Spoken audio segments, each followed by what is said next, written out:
All right, in this video we're going to be covering optimization, and optimization is a real-world application of calculus where we're basically trying to find the maximum or minimum of a real-world function. For example, if we have a given amount of material, what is the maximum amount of area we can enclose with it, or minimizing the cost of something based on production requirements. Before I get into doing any problems, I want to take a minute to talk about the steps to solving these types of problems. Now here we have listed 9 steps, and I want you to try to follow that process as you go about solving your problems. First off, you'll have a better chance of success if you do each of these things. A lot of students are resistant to drawing and labeling a picture, but I can tell you that when I look at a student that doesn't succeed at solving these problems, oftentimes they won't have a picture drawn. And the picture can be key to helping us set up the correct function that we're trying to maximize or minimize. And step 9 is also very critical. And step 9 is answering the question. And it sounds like a no-brainer, but really, I find that a lot of students, once they get to a number at the bottom of their problem, they just circle that number and they don't think about what the problem is asking. For instance, if the problem is asking you to maximize the area and at the end you come up with an answer for the length, you'll need to plug that length back into your area formula in order to find your final answer. So make sure you're answering what the question asks you. So the second reason you want to follow these steps is the further along you get in this process, the more partial credit you will receive. All right, so if you draw and label a picture and it's done correctly, you will get at least 1 point, right? And then if you find an objective function and are able to identify the constraints, then you'll get more partial credit. And the bottom line is, the more of this that you're actually able to accomplish, the better chances you have to succeed at solving the problem. So let's look at a problem now. The problem asks us to find 2 positive numbers such that the sum of the first and twice the second is 100, and their product is a maximum. All right, so in this case, we probably don't need to draw a picture, right? Because it doesn't have a real-world image.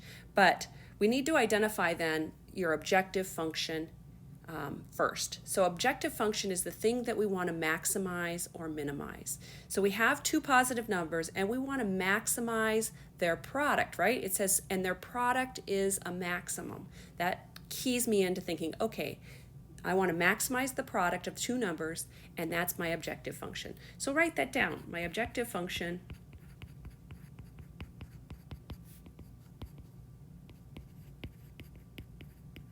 is, I'm going to label it P, right? Because that's the product of 2 numbers, right? We have 2 numbers and I'm going to call them X and Y. You can call them whatever you want, but we want to try to maximize the product. So that's our objective function. Now we have to identify the constraints. And the constraints are the things or the parameters that we have to work within. All right, and so usually that comes in a different part of the problem. So this asked us to find 2 positive numbers such that the sum of the first and twice the second. So I'm going to call X my first and Y my second. All right, and we know that the sum of the first, so here's the first X, and twice the second, so that means 2 times Y, right? Has to be 100. It says the sum of the first and twice the second is 100. That is my constraint. So now I want you to think about which function we need to take the derivative of. And the one we need to take the derivative of is the one that we want to maximize or minimize. Again, we're trying to find the high point of the product, right? The maximum product. So we want to take the derivative of this. And we don't want to take the derivative of it when it has 2 variables, so we want to eliminate one of those variables.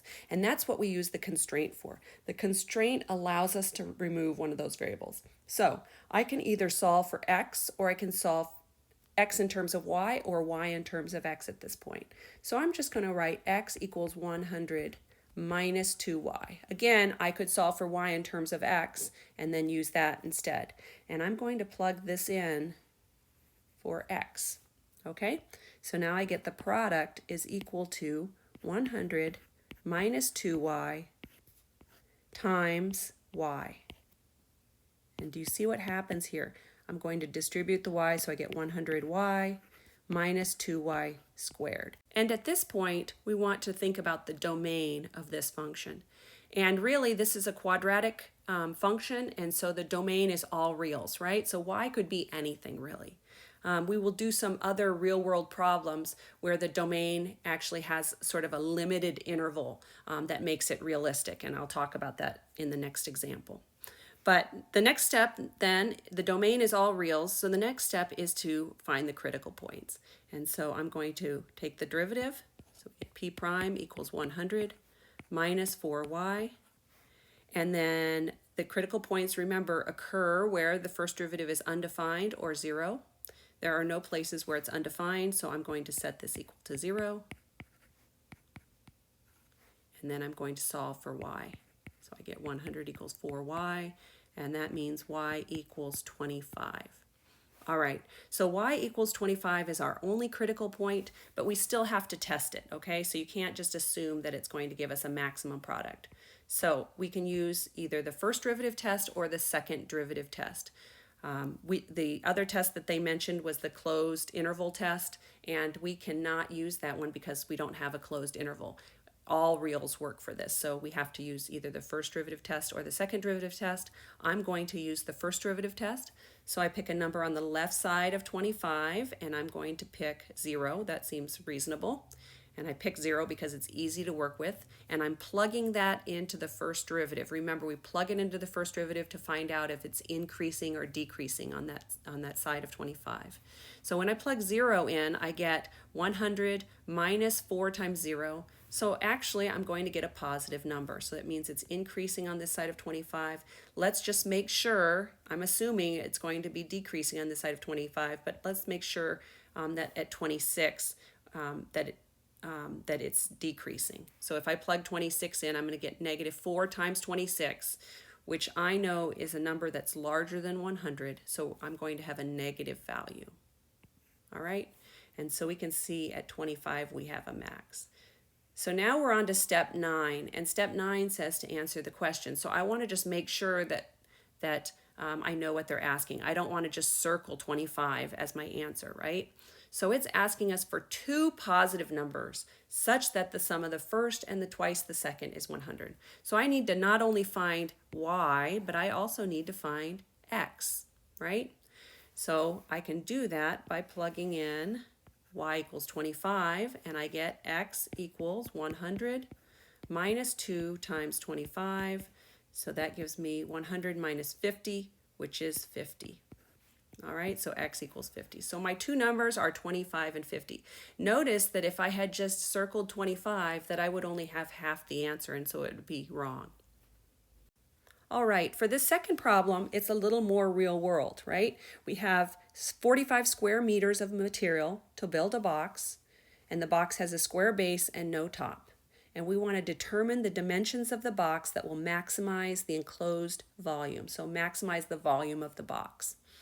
And so I start by drawing a picture, and this is very, very important. And so we have a box, and it has a square base. It does not say that it's a cube box, meaning all the sides are equal, all right? So I don't want to draw that box because that would lead me down the wrong path. It has a square base, right? So this we know to be true, right? That the sides are equal on this square base. But we don't know anything about the height, all right? So I'm not going to draw the height that way because if I did, that would mislead me, all right? So the height is actually going to be different. I'm going to call it h. I could call it y if I wanted, but I'm going to call it h because it's the height of the box. So that's what we know about the box. We know it does not have a top. It's an open box, and we're trying to maximize the volume of that box. All right, so now it's time to come up with the objective function. And again, the objective function is the one that we want to either maximize or minimize. And it's asking us to maximize the volume of that box. So we know the volume of a box is length times width times height, right? So the volume is going to be length, which is x, times width, which is x, times the height. All right, and notice this is in two variables. So now we're going to need the constraints in order to remove one of those variables. So here are my constraints. What do we know? We know that we only have 45 square meters of material to build the box. So when we talk about the amount of material to build the box, that's really the surface area of the box, right? And so what does the surface area constitute? Well, we have the bottom of the box, so we're going to have x squared, that's the area of the bottom, and then we're going to have four sides to this box. It does not have a top. Four sides, each have an area of x times h, right? So there's 1, 2, 3, 4 sides, and each and it has an area of x times h for each of those. So x squared plus 4xh, that has to equal 45 square meters, right? That's all the material we have. So at this point, we're going to want to solve for x in terms of h or h in terms of x. And it looks like it's going to be impossible to solve for x in terms of h, so we're going to instead solve for h in terms of x. So I'm going to subtract x squared from both sides, and I get 4xh equals 45 minus x squared, and then I get h is equal to 45 minus x squared all over 4x. And now I can take and plug that in for x or for h here, and what we're going to get is volume equals, we have x times x, so that's x squared times 45 minus x squared all over 4x. And now let's simplify. So we get volume equals, now this x is going to cancel with one of these x's, so we're just going to have x times 45 minus x squared all over 4. And that can be simplified. I'm going to go ahead and multiply the x in and distribute it with each of these terms. So I get 45x minus x cubed all over 4. All right, so now we have our objective function in terms of one variable, and we can go ahead and take the derivative in order to find the critical values and then find the value of x that will give us the maximum volume. So v prime equals, I'm going to pull the 1/4 out. I take the derivative of 45x and I just get 45. And the derivative of x cubed is just going to be 3x squared. So that's my derivative. I can go ahead and find the critical points by setting this equal to 0. So I get 45 minus 3x squared equal to 0. I'm going to add 3x squared to both sides. So I get 45 equals 3x squared. And then if I divide both sides by 3,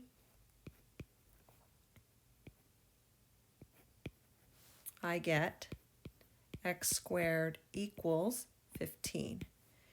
So x equals plus or minus the square root of 15. And we know that x cannot be a negative value, so x has to just be positive square root of 15.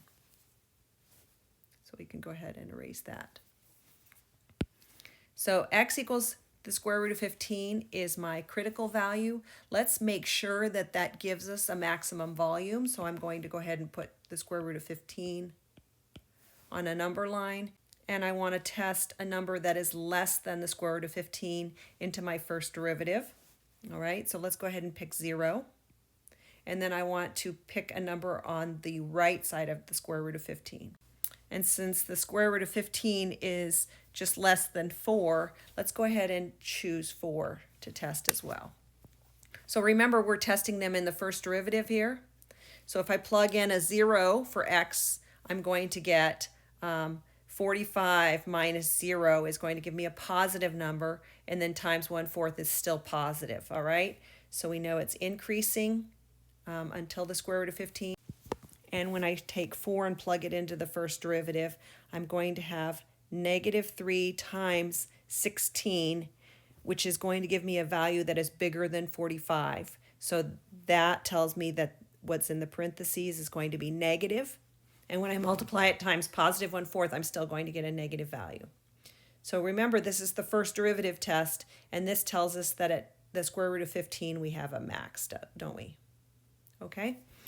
You could have also found the second derivative and plugged the square root of 15 into the second derivative and used the second derivative test to determine whether we had a max or a min. So now we have to figure out what the question was asking us. Some people stop right here, and that is not enough. They wanted to know the dimensions of the box that will maximize the enclosed volume. So we have the x dimension. Now we need to find out what the h dimension is. Okay, so we go back to our constraint, and we know that our constraint is this. So we're going to plug the square root of 15 into our constraint to figure out what h has to be. So h is equal to 45 minus the square root of 15 squared all over 4 times the square root of 15. So that's going to give me 45 minus 15, which is 30 over 4 root 15. I can simplify this. I can factor out a 2 out of the numerator and the denominator. So I'm going to get 15 over 2 root 15. And there's no need to rationalize this answer, okay? Sometimes teachers will ask you to take the square root out of the denominator, but I'm not worried about that. So our dimensions are going to be square root of 15, and we're working in meters, right? So square root of 15 meters times, that's one of our x values, the square root of 15 meters times 15 over 2 root 15 meters. That's our height. So length times width times height. Those are our dimensions, and that's our answer.